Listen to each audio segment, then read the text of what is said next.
Buat yang suka daging ayam, wajib ngerasain penyet gotong royong dari Kota Malang, Jawa Timur. Eits, bukan berarti penyetnya lagi kerja bakti, tapi karena isiannya rame banget. Ada ayam, udang, bakso, dan lalapan. Jangan dikira sama dengan ayam geprek ya, ayam penyet berbeda, sebenarnya hidangan ayam ungkep bumbu kuning. Setelah digoreng, disajikan bersama sambal di atasnya. Sedangkan ayam geprek terbuat dari ayam goreng tepung yang dikasih sambal.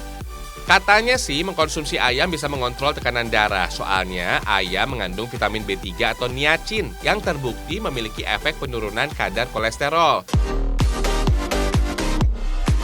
Biar nggak penasaran, kita lihat proses pembuatannya.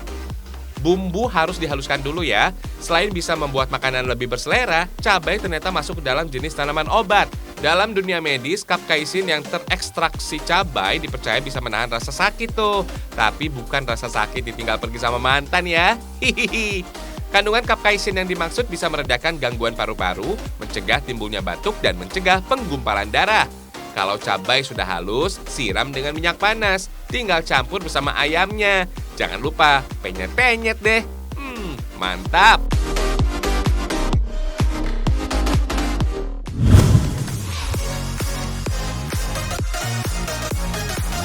Beh, lado hijau alias cabai hijau yang menyelimuti daging itiknya bikin lapar. Kalian mau ya? Hihihi. Menu yang satu ini memang sudah ngehits banget seantero ranah Minang loh.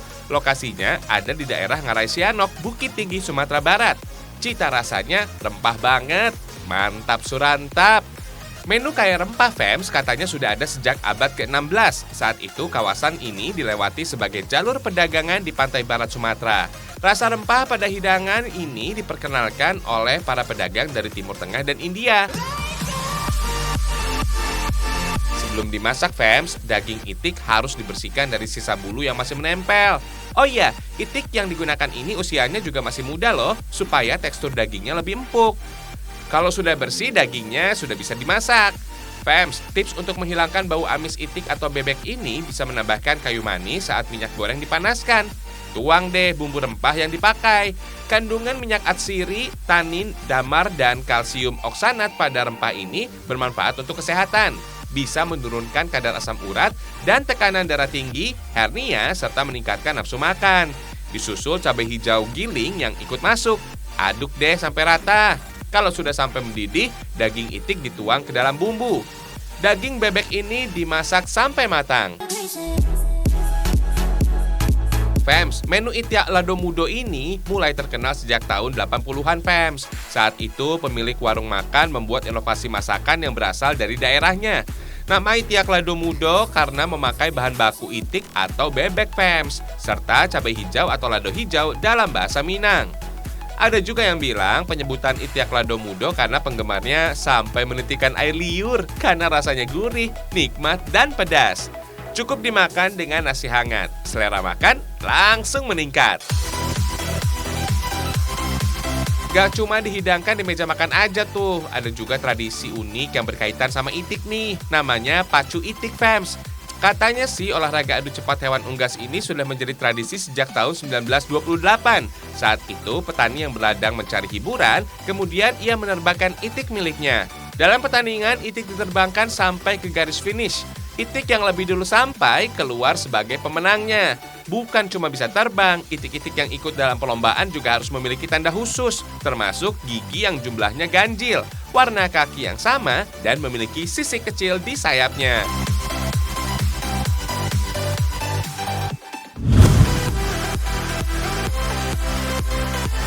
Ini bukan steak dari daging sapi ya, tapi steak ubi Fems. Nggak cuma enak, sajian ubi jalar yang berpadu dengan cita rasa khas Eropa dijamin bisa menggugah selera makan. Katanya sih kandungan vitamin C, zat besi, serta nutrisi pada ubi jalar mampu membantu mengatasi bronkitis atau peradangan pernapasan tuh. Warna ungu pada ubi ini menandakan kaya kandungan antioksidan. Semakin pekat warnanya, maka bisa makin tinggi juga tuh kandungan vitaminnya. For your info nih, tanaman asli benua Amerika ini menyebar ke seluruh dunia pada abad ke-16 yang dibawa oleh pelaut Spanyol. Untuk tambahannya ada daun parsley Fems. Sepintas daun ini mirip seledri, padahal perbedaannya bisa dilihat dari helaian daun yang lebih keriting dan rimbun. nggak cuma bikin aroma masakan semakin nikmat, daun parsley ini bisa membuat adonan steak lebih padat. Selain itu, daun parsley juga bisa mencegah kerutan tuh. Tinggal bentuk adonan mirip daging, fams. Selanjutnya, panggang dengan pan sedang, fams. Proses memanggang ini dilakukan agar tekstur steak tidak rusak dan mengeluarkan rasa gurih. Mantap!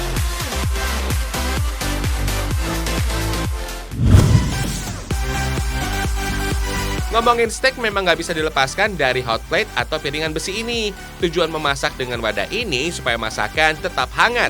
Katanya sih, hot plate awalnya dijadikan benda yang digunakan di laboratorium untuk menjaga kehangatan tabung dalam reaksi kimia. Perlahan tapi pasti, hot plate mulai digunakan dalam dunia kuliner, fams. Selain memiliki massa yang lebih berat, besi baja juga lebih kuat daripada seng atau tembaga. Besi-besi bekas dimasukkan ke dalam lubang untuk dileburkan. Suhu dalam wadah ini bisa mencapai 1300 derajat Celcius. Suhu panas bisa membuat baja besi cepat mencair tuh. Aduk dan dorong dengan tungkai besi ini deh. Setiap hari tempat ini bisa mencairkan besi baja sampai 2 ton. Proses peleburan dibantu dengan listrik berkekuatan tinggi.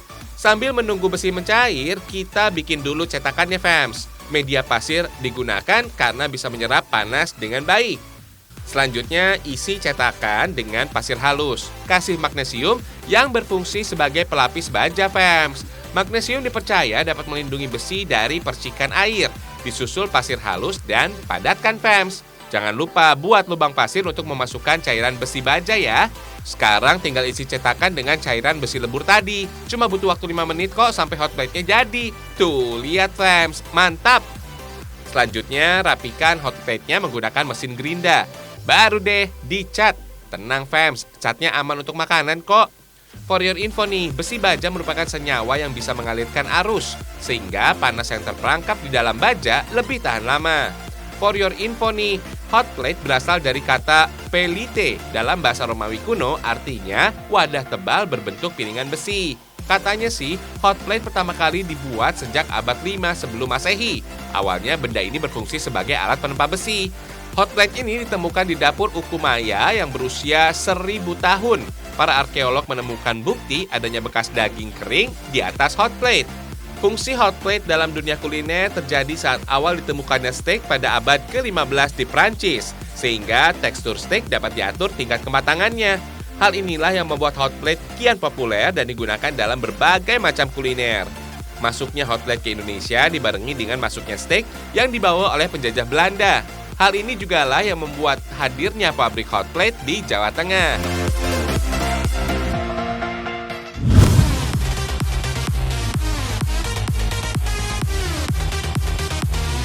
Para pecinta olahan ikan wajib ngerasain sei ikan marlin bumbu kuning pedas ini nih. Menu ini menjadi hidangan khas dari kota Kupang, Nusa Tenggara Timur.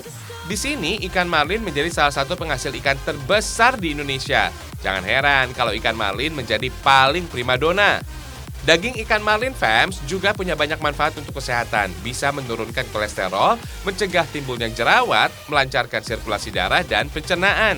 Soalnya daging marlin ini mudah diserap tubuh dan tidak memberatkan kinerja usus. Bahkan cocok juga loh dikonsumsi oleh bayi yang proses pencernaannya belum sempurna. Dalam pembuatan sei ikan marlin, bumbu kunyit wajib ada ya, fams. Bukan cuma sebagai pewarna alami makanan saja. Kunyit bisa menghilangkan bau amis ikan tuh. Hebatnya lagi, kunyit mengandung antioksidan yang bisa menangkal radikal bebas. For your info nih, sebuah penelitian menunjukkan kalau kandungan antioksidan pada kunyit sebanding dengan vitamin C dan E. Lanjut, bumbu ditumis sampai harum, fams. Disusul potongan daging ikan marlin deh. Nggak usah dimasak terlalu lama, sei daging ikan marlin siap disantap. Rasanya juara, fams.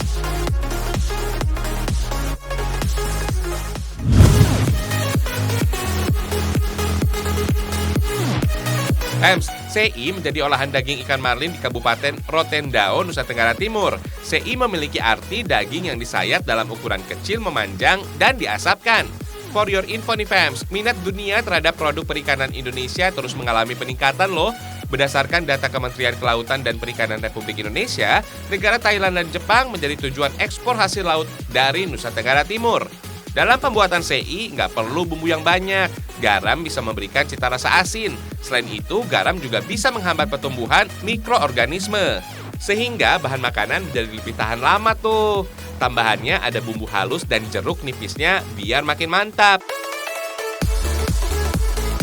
Kalau sudah rata, daging ikan didiamkan selama 6 jam di dalam kulkas. Nah, ini dia daging yang sudah didinginkan. Selanjutnya, daging ikan masuk ke dalam mesin spinner untuk menghilangkan kandungan air di dalamnya. Tinggal asapkan daging ikannya deh. Oh iya, kayu bakar yang dipakai dalam membuat sei jenis kayu kosambi. Soalnya kayu kosambi bisa mengeluarkan aroma yang harum, sehingga bisa mempengaruhi cita rasa pada sei ikan. For your info nih, tekstur daging ikan marlin yang liat dan tidak mudah hancur juga menjadi alasan dalam pembuatan sei. Nah, asap dan uap panas bisa membuat tekstur daging sei kering, serta membunuh bakteri yang ada pada daging ikan dan mengawetkan ikan. Setelah 20 menit, sei ikan marlin siap untuk disajikan. Ada yang mau coba? Jangan lupa pakai sambal cocolannya ya. Mantap!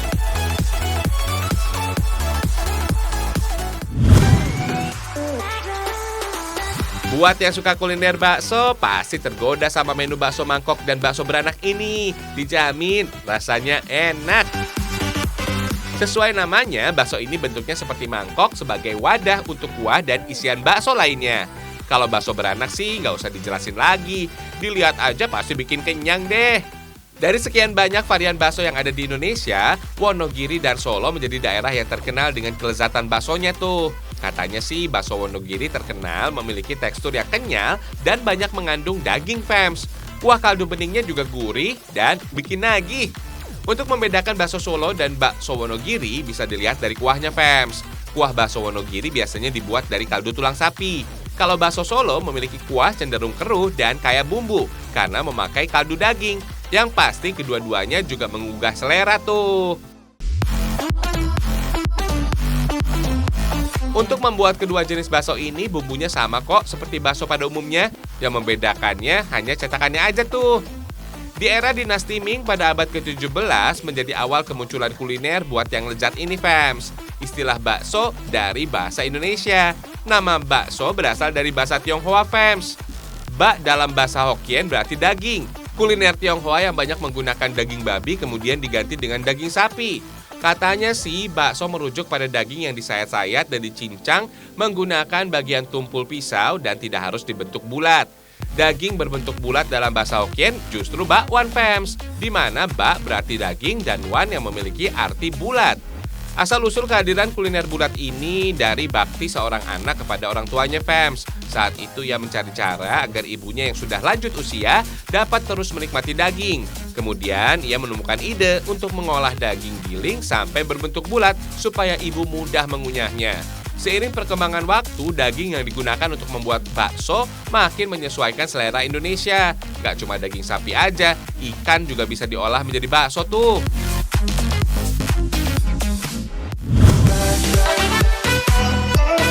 Buat pecinta pedas, pasti penasaran deh makan cabai ini. Meski dari cabai, rasanya sama sekali nggak bikin lidah terbakar. Kue cabai ini rasanya manis kok. Kalau nggak percaya, monggo dicobain. Tuh, enak kan? Hihihi. Kita lihat aja deh proses pembuatannya. Bahannya ada kacang hijau kupas, gula pasir, santan kental, minyak sayur, garam, dan vanili. Setelah direndam, kacang hijau dikupas fams, kemudian dihaluskan. Kacang yang dari keluarga polong ini menjadi sumber protein nabati terbaik. Nggak heran kalau kacang hijau punya banyak manfaat untuk tubuh.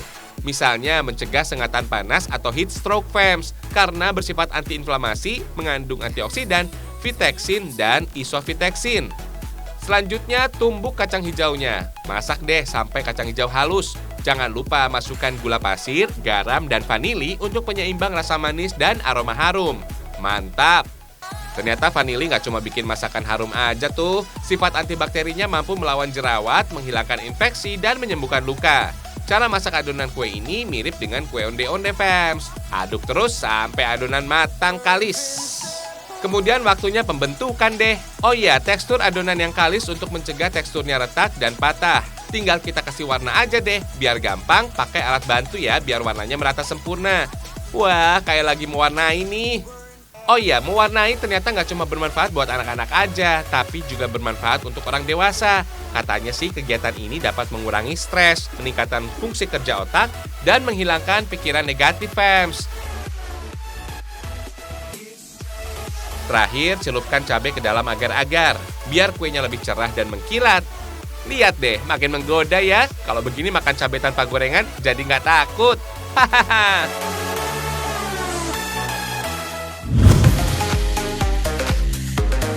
Wah, cantik banget ya batik khas Bengkulu ini. Motif bunga bangkai menjadi ciri khasnya tuh. Batik ini, fams, nggak cuma unik, tapi bisa dimakan juga loh. Hihihi. Iya, fams, ini bolu batik. Nggak cuma cantik, rasanya juga ciamik. Cara bikinnya, bentuk pola batik di atas loyang dengan adonan bolu yang sudah diberi pewarna makanan. Sebenarnya, fams, kata batik berasal dari kata amba yang berarti kain lebar. Sedangkan tik berasal dari kata titik. Jadi batik adalah titik-titik yang digambar pada media kain yang lebar, sehingga bisa menghasilkan pola yang indah. Kalau batik di loyang, bisa menghasilkan makanan yang lezat deh. Selanjutnya, kukus selama 2 menit ya, agar warnanya semakin cerah, fams. Sekarang, kita bikin adonan yuk. Bahannya masih sama kok dengan bolu pada umumnya. Telur wajib ada, sebagai pengembang dan perekat adonannya. Adonan bolu juga menggunakan terigu. Semakin tinggi kadar protein pada tepung, maka bisa semakin kuat tingkat glutenisasi yang memperkuat struktur bolu. Selanjutnya, tuang adonan ke dalam loyang batik. Kukus lagi deh selama 30 menit. Nah, udah jadi deh adonan batiknya. Tinggal gulung dan siap disajikan. Siapa yang mau coba?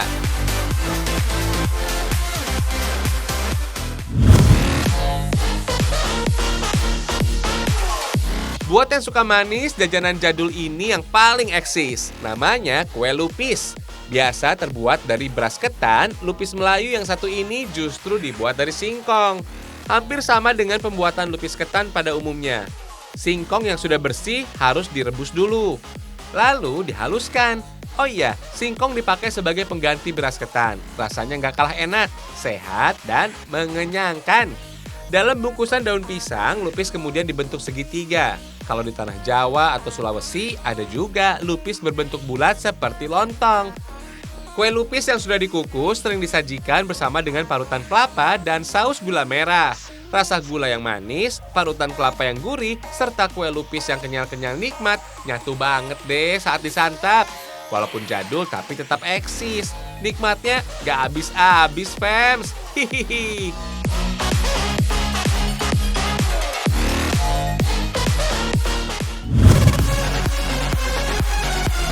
Buat yang suka kerajinan unik, kenalin nih kerajinan kapal dalam dari kota Sidoarjo, Jawa Timur. Bagus-bagus ya. Ada berbagai kapal yang dibuat di dalam botol ini, fams. Mulai dari kapal penumpang, kapal pinisi, dan kapal Dewa Ruci. For your info nih, fams, KRI Dewa Ruci, kapal latih bagi taruna TNI Angkatan Laut ini telah berulang kali menjelajah 7 samudra loh, seperti pelayaran keliling dunia operasi Sangsaka Jaya yang diberangkatkan secara resmi oleh Presiden Soekarno pada tahun 1964. Pada tahun 2012, KRI Dewa Ruci kembali menjalankan misi keliling dunia. Kali ini dalam rangka diplomasi untuk membangun persahabatan dengan negara lain dan edukasi untuk membangun karakter pelaut tangguh sekaligus promosi pariwisata. Melalui KRI Dewa Ruci, pemerintah ingin mempromosikan Wonderful Indonesia agar negara kita menjadi wisata dunia. Langsung aja kita lihat proses pembuatan kerajinan kapal dalam botol, fams. Bikin pola dulu di atas kayu ya, fams. Selanjutnya potong pola. Kemudian haluskan deh. Berikutnya warnai kapal dan kasih aksesoris sebagai pelengkapnya untuk menciptakan bentuk kapal yang nyata. Jangan lupa layar khas kapal pinisi. Sip, waktunya masukkan kapal ke dalam botolnya, fams. Untuk memasukkan kapal ke dalam botol, ukuran lambung kapal harus lebih kecil dari mulut botolnya, fams. Nah, penjepit kayu ini menjadi alat bantu dalam pembuatannya. Selain merapikan letak lambung kapal, penjepit kayu ini juga berfungsi untuk memasukkan semua bagian kapal layar ini. Nggak cuma itu aja, kelihayan dan ketelitian pengrajin juga dituntut saat membuat tali pada layar, biar terlihat mirip dengan aslinya, fams. Kelihatannya sih gampang, tapi butuh konsentrasi yang tinggi untuk merangkai tali ini. Nah, kalau sudah jadi gini, tinggal simpan di sudut ruang tamu atau ruang kerja, biar ruangan makin berseni. Cakep kan?